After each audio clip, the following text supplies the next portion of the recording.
Olá, seja bem-vindo a mais um Saúde em Pauta. Hoje, o nosso programa aderiu ao Fevereiro Roxo, campanha de conscientização sobre a fibromialgia, entre outras doenças. Em Araraquara, ela foi instituída por meio da Lei 8.905 de 2017, cuja autoria é dos vereadores Elias Chediek e Gerson da Farmácia.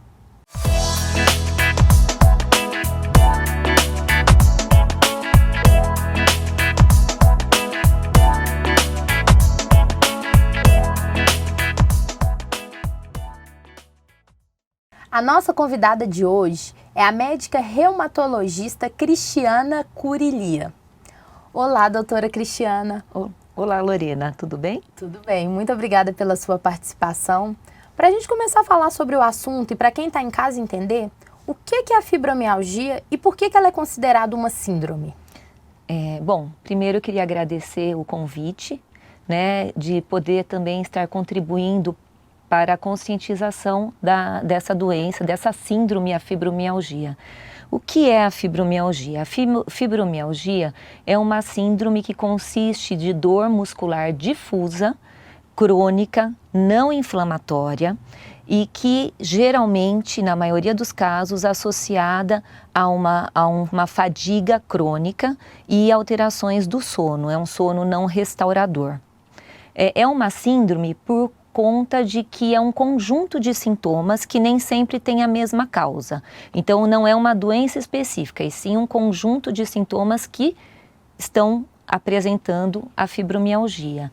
É uma síndrome que acontece em pacientes geralmente de 25 a 50 anos de idade, com uma frequência de 2% da população mundial e muito mais frequente em mulheres do que homens, numa porcentagem de 8 a 9 mulheres para cada homem.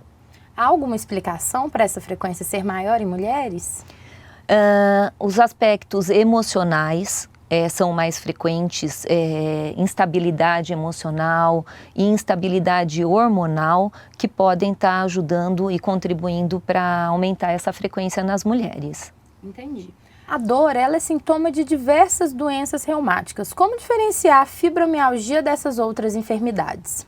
Sim, a dor ela é presente na fibromialgia, mas é necessário afastar algumas doenças reumatológicas como artrite reumatoide, lúpus eritematoso sistêmico, polimialgia reumática, que são as principais reumatológicas, e também o hipotiroidismo, são doenças que se assemelham muito à fibromialgia.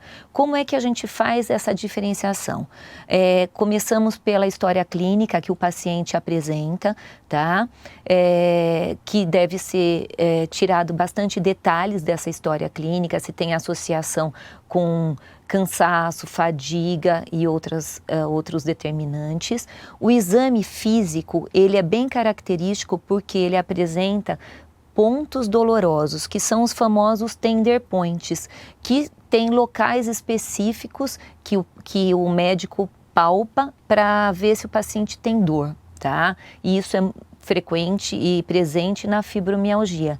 E o que vai ajudar muito no diagnóstico diferencial é a presença de alterações laboratoriais. Na fibromialgia, nós não temos alterações laboratoriais e nem radiológicas. Isso pode estar presente no hipotiroidismo e nessas outras doenças que eu referi acima. Doutora Cristiana, você falou em qualidade do sono ruim. Essa é uma reclamação da maioria dos pacientes. Muita gente diz que acorda mais cansado do que quando foi deitar. Por que isso acontece? Bom, na fibromialgia nós temos muitos estudos do sono e através de exames como o eletroencefalograma e a polissonografia, conseguiu-se encontrar alterações no sono não REM desses pacientes. Eles têm intrusões de ondas alfa, tá? Nesse sono não REM, o que torna esse sono um sono muito superficial, muito leve e muito intermitente. Então esses pacientes, eles não conseguem descansar durante a noite e acordam mais cansados do que quando foram dormir. Eles referem que parece que passou um caminhão em cima e que o cansaço é muito maior durante o acordar e a fadiga durante o dia todo. O que seria esse sono não REM? O sono não REM é uma fase do sono onde é nessa fase que nós conseguimos aprofundar o sono e é nessa fase que nós conseguimos realmente revigorar a nossa parte neurológica para que o dia seguinte a gente esteja acordado e desperto e sem sono e sem cansaço. Entendi. Doutora Cristiana, tem muitos estudos que relacionam a depressão e a fibromialgia. A depressão seria uma das causas da doença? Bom, nas síndromes miofaciais, de dor miofacial, a fibromialgia e a depressão são as que mais se assemelham. Por quê? Ambas são muito mais frequentes em mulheres, ambas têm muita relação com a alteração do sono, tá? E isso, elas estão realmente intimamente ligadas, mas ao contrário do que você falou, a fibromialgia ela vai provocar uma depressão, porque a fibromialgia ela provoca num paciente dor crônica, diária, uma alteração do sono restaurador, aquele paciente está sempre cansado, e isso vai levar a uma alteração, uma queda da qualidade de vida e, consequentemente, uma depressão. Agora nós vamos para um breve intervalo, mas não saia daí. No próximo bloco falaremos sobre alternativas para minimizar a dor de quem sofre de fibromialgia.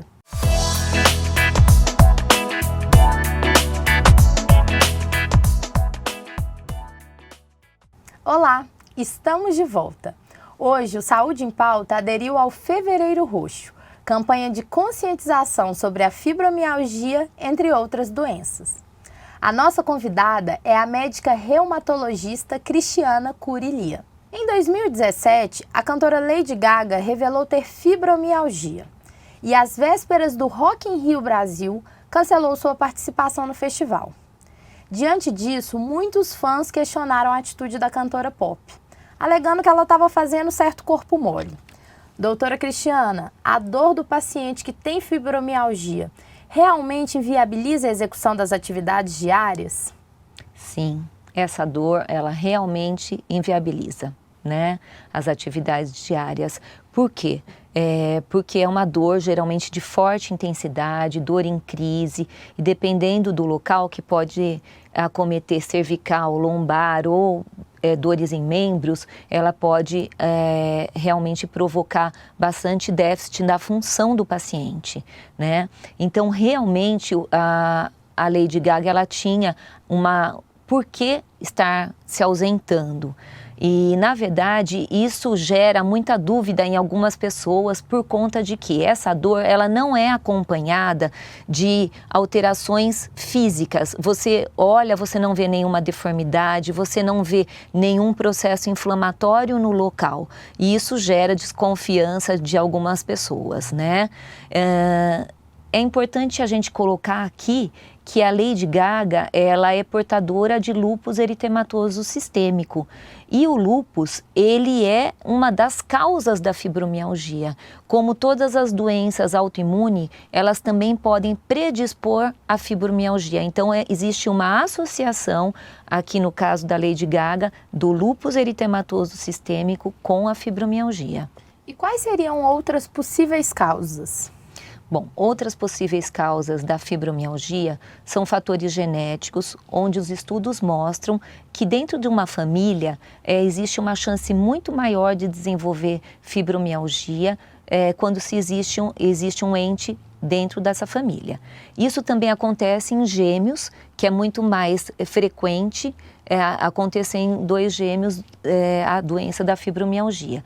Fatores externos ambientais também estão presentes, também são causa, como fatores emocionais, perda de um ente querido, um estresse emocional grande, ou fatores externos como traumas físicos, doenças, às vezes um acidente automobilístico. Tudo isso pode ser um gatilho para o início da doença. Além desses fatores externos, existem contatos com alguns vírus que também podem servir como gatilho, como mononucleose, Epstein-Barr, o vírus da hepatite C. E também, como eu já referi anteriormente, a associação com outras doenças autoimunes são causas também da fibromialgia. Entendi. E doutora, voltando à questão da Lady Gaga, né? As pessoas desconfiam dessa dor, tem gente que acredita até que é psicológico. Isso é verdade ou é um mito? Isso é um mito. Por quê? Nós temos comprovação científica na dor, que a dor é presente na fibromialgia. Quais comprovações nós temos? A gente tem biópsia de nervo periférico que demonstra alteração significativa em relação à população em geral. A gente tem também dosagens de neurotransmissores como serotonina e noradrenalina que elas estão muito alteradas nos pacientes com fibromialgia. Além de estudos mostrarem também alteração na interleucina 8, que é muito alterada em pacientes com fibromialgia em relação a pacientes sadios. Entendi. Doutora, a gente já falou aqui no programa que a depressão ela não é causa da fibromialgia. Mas por que ainda assim o principal tratamento da doença é feito com remédios antidepressivos? Bom, na verdade, nós usamos atualmente antidepressivos tricíclicos e antidepressivos que são inibidores da recaptação da serotonina. Qual é o mecanismo de ação? Eles acabam aumentando os níveis de serotonina e noradrenalina nessa neurotransmissão, o que acaba melhorando as condições de dor e fadiga desses pacientes. Isso não tem relação com melhora do humor, que seria o antidepressivo usado para a depressão. Então, nesses casos, muitas vezes a gente usa mínimas doses, o que não acontece na depressão, que geralmente usamos doses mais altas para tratamento da depressão. Entendi. E para minimizar essas dores e garantir qualidade de vida aos pacientes, há outras alternativas além da medicação? Sim, existem várias alternativas. Primeira coisa que a gente deve fazer com o paciente que tem fibromialgia é uma educação continuada desse paciente e dos familiares. Esses pacientes e os seus familiares, eles precisam entender o que é a doença, que ela realmente existe, quais são as causas, os sintomas, os fatores de melhora, fatores de piora e como agir para melhorar a qualidade de vida desses pacientes. Então, a educação é primordial. Além disso, existem muitos estudos relacionados à psicoterapia, né, para esses pacientes. Essa psicoterapia, ela é direcionada a alterações cognitivo-motoras, onde nessa psicoterapia se trabalha o quê? Se trabalha o paciente, a aceitação do paciente no dia a dia, o enfrentamento desse paciente em relação aos problemas do dia a dia, aos problemas familiares e alternativas mesmo como relaxamento, meditação, que vão auxiliar nos fatores emocionais. Além disso, os estudos eles também mostram a relação da atividade física como melhora da dor e da fadiga. Dentro da atividade física, a gente tem que colocar que a atividade física que mais responde são as atividades físicas aeróbicas, que são a hidroginástica, caminhada, e que, apesar de parecer fácil, é difícil a gente instituir essa atividade física para o paciente. Por quê? Porque ele tem muita dor e ele tem muito cansaço. Então, isso geralmente tem que ser realizado com a ajuda de um profissional da área, né? Um fisioterapeuta ou um educador físico, que ele vai conseguir ir graduando e personalizando essa atividade física para cada paciente. Além disso, a gente tem que colocar aqui o Pilates, o Yoga, o Tai Chi, que também são atividades que podem melhorar a qualidade de vida do paciente, a dor e a fadiga. Entendi. Muito obrigada, doutora Cristiana. Hoje, o Saúde em Pauta fica por aqui. Obrigada pela sua companhia e até a próxima.